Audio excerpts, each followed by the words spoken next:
The world snapped awake at 5:58 a.m. with a sound that didn't bellow on a feral cacophony of coyotes yipping in eerie unison, a neighbor's dachshund shrieking like it was auditioning for an opera, and the guttural roar of a chainsaw tearing through the dawn. I bolted upright in bed, heart pounding as if I'd been electrocuted, my flannel sheets tangled around me like a straitjacket. Outside, the sky was a bruised gray, and through the window, I saw her, a silhouette, petite, with a blunt bob haircut, wielding a chainsaw like a deranged conductor. She stood beside my Titan pine, a 200-year-old behemoth worth $200,000, its branches whispering stories of my great-great-grandfather's hands planting it in soil that was once just dust and dreams. Then, with a groan that felt like the earth itself was choking, the tree leaned, swayed, and crashed directly onto a gleaming silver Audi Q7, flattening it into a modernist sculpture of twisted metal and shattered glass. The crunch was primal, satisfying, and the scream that followed that scream was pure, unfiltered chaos.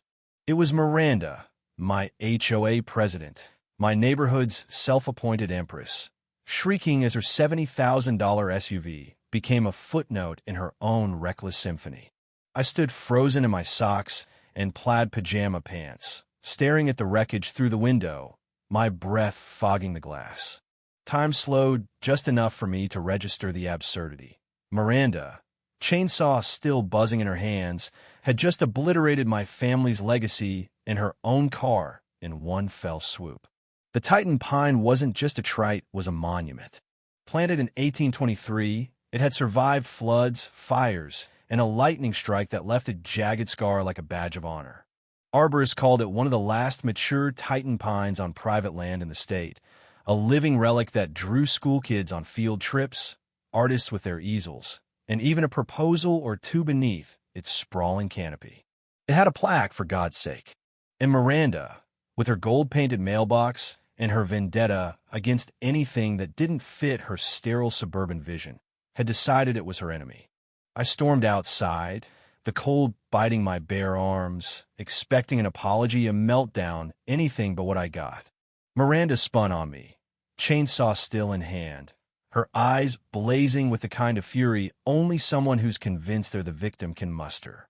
"This is your fault," she spat, pointing a manicured finger at me. "That tree was a hazard. It was leaning. I warned you." I blinked, dumbfounded. "You cut down my tree at dawn with a stolen chainsaw, and I'm the problem?" Her face twitched. "It's not stolen. It's borrowed from Derek." Derek, her nephew, was the kind of guy who tried to sell vape pens to a nun at a farmer's market. I laughed, a sharp, involuntary bark, because what else do you do when reality feels like a fever dream? The police arrived minutes later, lights flashing but sirens off, because Miranda predictably had already called them, claiming a property dispute. She stood there, sawdust clinging to her yoga pants, gesturing wildly at the stump and her crushed Audi, sobbing about fearing for her life and her property value. I handed the officers my security footage, installed after Miranda tried to pressure wash my non-compliant barn-red mailbox last year. The video was crystal clear. Miranda sneaking out at 5:45 a.m., chainsaw in hand, hacking at the trunk like a cartoon villain, then the glorious, slow-motion collapse of the Titan onto her car. One officer, a burly guy with a mustache, watched it twice, muttered, "Ma'am, this is not great for you," and jotted down notes. Miranda's face contorted. "He planted it too close to my property," she shrieked. The officer raised an eyebrow. "It's 25 feet from the line, ma'am." She sputtered. "Well, it felt closer." By noon, the news vans had descended. A reporter from Channel 8, notepad in hand, asked if I'd do an interview. I declined, but suggested they title their segment Miranda's Morning Massacre. They ran with it. That night, eating cold pizza in my kitchen, I watched Miranda on the local news, explaining to a skeptical anchor that the tree was oppressing her energy and casting negative shade. My phone buzzed with texts from neighbors, some horrified, some cackling. One sent a meme of a chainsaw-wielding Miranda photoshopped onto a lumberjack, caption, "Timber Queen." My insurance adjuster came by the next day, took one look at the stump, and whistled. $200,000 with paperwork to prove it, I said, handing him the arborist's appraisal. He shook his head. Hope she's got a good lawyer. Miranda had moved into our quiet, rural cul-de-sac 3 years ago, a transplant from some cookie-cutter suburb, and immediately set about reshaping it into her personal fiefdom. She banned wind chimes for disrupting her meditation, fined a neighbor for their rooster's excessive crowing, and once tried to outlaw my goats because their grazing was too pastoral. When the old HOA president retired, Miranda swooped in, winning the vote through a mix of charm and kale smoothie bribes. Her reign was a masterclass in petty tyranny, and the Titan pine looming over her manicured lawn was her white whale. She called it overbearing and a blight on her aesthetic harmony in a 2-page email she sent me last spring. I thought she was joking. Nobody calls a tree gloomy and means it. But Miranda wasn't joking, and she wasn't reasonable. The morning after the incident, I woke to a sore jaw from grinding my teeth, 62 unread texts, and an envelope taped to my gate with the HOA's logo and violation scrawled in red marker. Inside was a notice claiming my negligent tree had caused catastrophic damage to Miranda's property, fining me $4,000 for unsafe flora. It was signed in her jagged, furious handwriting. I read it 3 times, half expecting it to dissolve like a prank, but it was real. That's when I stopped reacting and started planning. I dug through every HOA document I had, printed property surveys, and pulled the Titan's conservation records, which designated it a protected species. I found an email from Miranda herself, sent 2 years ago, calling the tree a charming relic. I compiled it all into a binder labeled Miranda's Reckoning and called my lawyer, Rachel. Rachel was a shark in sensible heels, with a voice that could soothe a rabid dog or dismantle a liar in 10 words. I sent her the security footage, and she called back laughing. "This is a gift," she said. "Let's bury her in it." Meanwhile, Miranda was holding court on her front lawn, telling neighbors the tree was rotten and she'd save them from disaster. She pointed at her crushed Audi like it was a war wound. Some neighbors nodded politely.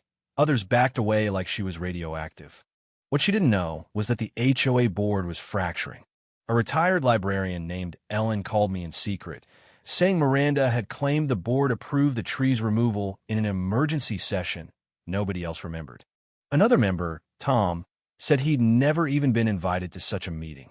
I requested an HOA board meeting, which they couldn't refuse under the bylaws. 2 days later, we gathered in the community center, a fluorescent-lit room that smelled of stale coffee and desperation. Miranda sat at the head of the table, clutching a stack of glossy landscaping magazines like they were evidence. I walked in with my binder, Rachel on speakerphone, and a calm I didn't feel. "Who voted to remove the tree?" I asked. Miranda's hand shot up alone. "Just you," I pressed. She bristled. "I represent the community." Ellen shook her head. "That's not how voting works." Tom chimed in. "You need a quorum for an emergency meeting. 3 members, minimum." Miranda waved them off. It was time-sensitive. Someone in the back muttered, "It was a tree." I laid out my evidence. The property survey, the arborist report, the state's conservation designation. Then I played the footage. The room went silent as Miranda's chainsaw roared on screen, followed by the tree's slow, majestic fall. Someone snorted. Someone else whispered, "Oh my God." Rachel's voice cut through. "I'm representing Mr. Harlan in a civil case for the illegal destruction of protected property, valued at $200,000. We're seeking punitive damages, legal fees, and restitution for the baseless HOA fine. The board should review its liability exposure." Miranda's jaw clenched so hard I thought her teeth might crack. Ellen moved to suspend all HOA actions pending the lawsuit. Tom seconded. The motion passed. Miranda's protests, "You can't do this. I'm president," were drowned out by someone muttering, "Not for long." Outside, neighbors started sharing their own Miranda stories. One got fined for a too festive Christmas wreath. Another said she'd trimmed their hedge without permission because it clashed with her vibe. A third showed me a note she'd left on their car. Your vehicle disrupts our street's serenity. It wasn't just Meshbin terrorizing everyone. Then came the bombshell. Ellen, digging through old HOA records, found a trail of Miranda's past sins. Years ago, she demolished a community orchard, claiming it attracted vermin. A widow named Clara had lost her husband's prized peach trees in the process and was fined for public disturbance when she objected.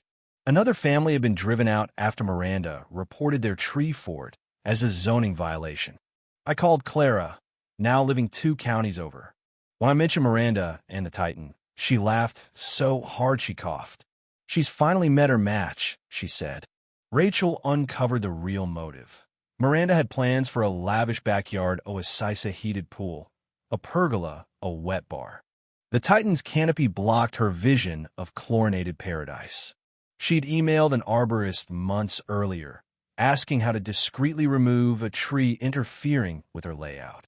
When he refused, citing the tree's protected status, she turned to Derek and his shady chainsaw.